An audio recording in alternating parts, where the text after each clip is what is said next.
राजकुमार जी, जो है आप जो है सो पहली बार जो है ये इलेक्शन में जो है जैसे ही सबों को टिकट मिली है उसके बाद पहली बार आपने लोग सबों को बुलाया है, बताया किस चीज़ को लेकर आज प्रेस कॉन्फ्रेंस? सबसे पहले तो जितने भी हमारे मीडिया के साथी हैं और जितने भी आप सबों का दर्शक चाहने वाले हैं उन सभी को मेरा सादर नमस्कार है।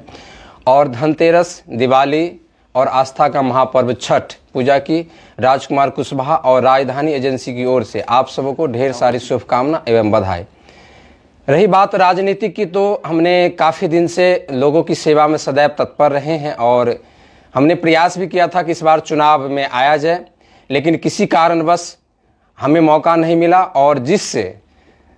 तरह से हम लोगों की सेवा करते आ रहे थे अभी इससे पहले, चाहे राशन कार्ड की हो, चाहे वृद्धा पेंशन की हो, विकलांग पेंशन की हो, चाहे लोगों की प्रशासनिक मदद हो, उससे 100 गुना ज़्यादा ताकत से जब ये चुनाव ख़त्म हो जाएगा उसके बाद हम लोगों के बीच रहेंगे। लोगों को जो प्यार हमारे प्रति है, आज जो ग्राउंड से आवाज़ आ रहा है, उसके लिए हम संवेदना व्यक्त करते हैं और आशा करते हैं कि आगे इससे कई गुना ज़्यादा मेहनत और प्रयास से हम लोगों के बीच रहेंगे और लोगों की जो समस्या आएगी, और ख़ास करके हमारे झंझारपुर और बिहार की जो समस्या है, खासकर भ्रष्टाचारी की या शिक्षा की हो, स्वास्थ्य व्यवस्था की हो, या लोगों के साथ हो रहे अत्याचारों की, इसके लिए हम बुलंदी से, मजबूती से और लोगों के बीच आवाज़ उठाएंगे और उनके जो भी हमारे प्रति उनकी संवेदना है, जो हमसे अपेक्षा रखें, उस पर हम खरा उतरने का प्रयास करेंगे।